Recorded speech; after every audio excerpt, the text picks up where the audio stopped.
Allah Ta'ala menciptakan kita di dunia ini, ya, dan interaksi kita dengan orang lain itu dibangun di atas hak dan kewajiban. Tidak ada orang yang hidup di dunia ini lepas dari kewajiban dan hak. Itu semua ada. Ya, dengan siapapun kita berinteraksi ada hak dan kewajiban. Dan penilaian pribadi seseorang yang bukan pada haknya, tapi pada kewajibannya. Pada kewajibannya. Nah, bagaimana kita meluruskan kebiasaan orang, cara berpikirnya diluruskan oleh Al-Quran. Bahwa keumuman seseorang itu yang dia pikirkan selalu adalah hak dia. Dan kata ulama ini ciri orang zalim. Ciri orang zalim itu adalah orang yang selalu memikirkan hak dia. Tapi ciri orang yang selamat itu adalah orang yang selalu memikirkan kewajiban dia, hak orang lain. Seorang ulama mengatakan, la takun abda su'in la ya'ti hatta yud'a. Jangan kamu seperti budak yang buruk. Budak yang buruk itu adalah budak yang dia tidak datang kecuali dipanggil. Budak yang buruk itu dia datang ke majikannya kalau majikannya memanggil dia. Tapi budak yang baik itu adalah selalu datang sebelum dipanggil. Siap dia untuk melayani, siap dia untuk menjalankan tugasnya. Nah, ini konteks nasihat ini disampaikan oleh para ulama terkait dengan seorang hamba yang bermalas-malasan datang ke masjid. Ya, jadi jangan nunggu adzan dulu dipanggil. Itu orang kalau sudah adzan baru datang, itu sudah ukuran bahwa dia ada keburukan pada dirinya. Ya, kenapa? Karena orang yang baik itu, hamba yang baik itu, sebelum majikannya manggil dia sudah siap. Apalagi ya Allah. Apalagi. Jadi kesimpulannya apa? Datang sebelum adzan. Datang sebelum adzan.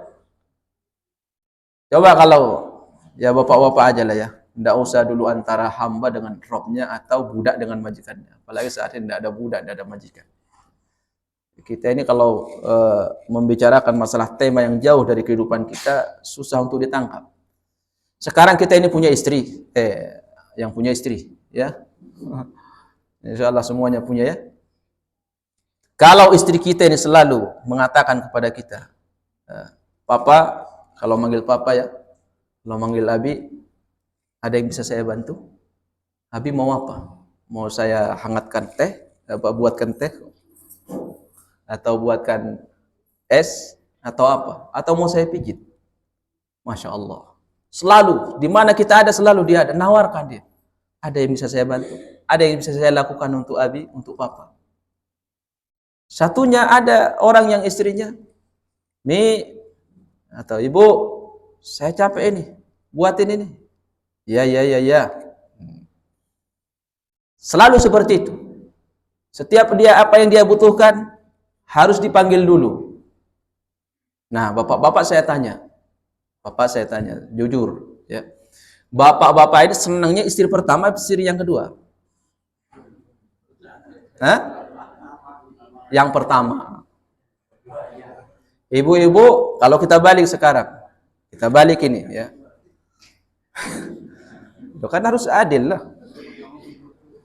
Nah, kan tadi kita sampaikan, ciri orang yang zalim itu selalu mikirin haknya. Kalau orang yang baik itu mikirin kewajibannya. Sekarang kita balik. Ibu-ibu, kalau ibu punya suami, di mana ibu duduk selalu suaminya menawarkan, Dek, ada yang adik butuhkan, mau dipijit, mau dibawa jalan-jalan, atau mau saya buatkan makanan, atau apa? Ayo silahkan, ngomong apa maunya, saya layani. Ya, Masya Allah. Tapi ada orang yang suaminya beda. Mas, sakit kepala, coba dipijit, Mas. Ya, sebentar. Setiap apa yang dia butuhkan harus manggil dulu. Orang kan capek juga manggil terus. Ya, apalagi dia tidak ada atau tidak mau, itu paling capek. Nah, pertanyaannya, ibu-ibu senang suami pertama, suami yang kedua? Hah? Yang pertama, sama dengan bapak. Lah, suami istri bapak itu yang pertama apa yang kedua? Masuknya kriterianya istri-istri bapak ini, masuk yang pertama apa yang kedua? Yang kedua. Berarti bapak tidak senang sama istrinya sekarang? Hah? Hati-hati kedengaran ini. Ya. Ibu suaminya yang pertama apa yang kedua kriterianya? Alhamdulillah, masya Allah ya. Senang ya kita dilayani itu, masya Allah. Nah itulah sifat semua orang. Sifat orang itu semuanya kayak gitu. Kira-kira kalau kita punya suami seperti ini atau istri yang pertama, kira-kira kita ini orang baik atau orang buruk? Pertanyaannya sekarang. Kalau kita punya, apakah dengan suami kita selalu melayani kita atau istri kita selalu melayani kita, kita dianggap suami yang baik atau istri yang baik? Tidak, itu bukan ukuran. Ukuran kita, suami baik atau istri yang baik, itu bagaimana dia menunaikan kewajiban. Bukan hak dia dipenuhi. Bukan hak dia dipenuhi. Lah kita ini semua sadar. Kita ini hamba Allah Subhanahu wa taala. Ada yang mengaku Tuhan? Tidak ada. Ada yang mengatakan seperti yang dikatakan oleh Fir'aun, ana rabbukumul a'la. Saya Rabb kalian. Tidak ada yang berani. Kita ini secara fitrah mau tidak mau mengatakan saya ini budak, hamba Allah Subhanahu wa taala. Nah, yang namanya hamba bagaimana menjadi hamba yang dicintai oleh Rabb-nya? Bagaimana dia menjadi hamba yang baik untuk Rabb-nya? Dia selalu menunggu. Apalagi ya Allah yang harus saya lakukan? Apa yang harus saya tinggalkan? Itu yang harus selalu ditanyakan untuk diri kita. Jangan nanya, ya Allah, rezeki saya gimana? Sampai doanya itu penuh dengan yang diminta itu hak dia. Itu hak dia. Kita diajarkan oleh Nabi SAW itu apa di antara doa atau zikir setelah salat, Allahumma inni ala dzikrika wa syukrika wa husni ibadatika. Jadi permohonan yang terbaik itu adalah seorang hamba meminta kepada Allah dikasih karunia. Dikasih karunia untuk bisa menjalankan kewajiban dia. Faminan nasi may yaqulu rabbana atina fid dunya. Allah menceritakan ada sebagian orang saat memanjatkan doa yang dia minta itu haknya. Rabbana atina fid dunya, ya Allah kasih kami rezeki di dunia. Itu pokoknya inti doanya itu terkait dengan bagaimana haknya dipenuhi. Kasih rezeki, kasih kesehatan, kasih ini, kasih lancar semuanya. Kata Allah, orang seperti ini yang doanya itu yang dia pikirkan haknya terus. Ini bukan orang baik. Maka Allah sebutkan yang kedua. Minimal seorang hamba itu dia berdoa kepada Allah yang dia minta hak dia juga kewajiban dia.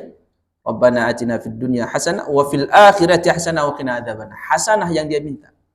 Apa hasanah yang terbaik di dunia? Yuwaffaq lil amali shalih. Seseorang itu diberikan kemampuan mengamalkan amalan saleh. Kemudian di akhirat dimasukkan ke dalam surga. Nah, ini seorang hamba yang disebutkan oleh Allah itu hamba yang baik. Itu ukuran standar. Seseorang yang dia minta itu adalah bagaimana dia dikasih taufik oleh Allah. Dengan taufik itu dia bisa menjalankan tugasnya di dunia ini. Nah, jadi ukuran seseorang baik atau tidaknya, kita sadar atau tidak, pasti kita semua sepakat. Orang baik itu adalah orang yang selalu menunaikan tugasnya, menunaikan kewajibannya, menunaikan hak orang lain. Hari kiamat di dalam kubur kita ditanya, apa yang ditanya? Kewajiban apa hak kita? Kewajiban kita ditanya. Hari kiamat yang menentukan kita selamat atau tidak, kita tunaikan kewajiban atau hak kita terpenuhi? Kewajiban kita. Dan Allah Subhanahu wa taala memerintahkan kita di dalam Al-Qur'an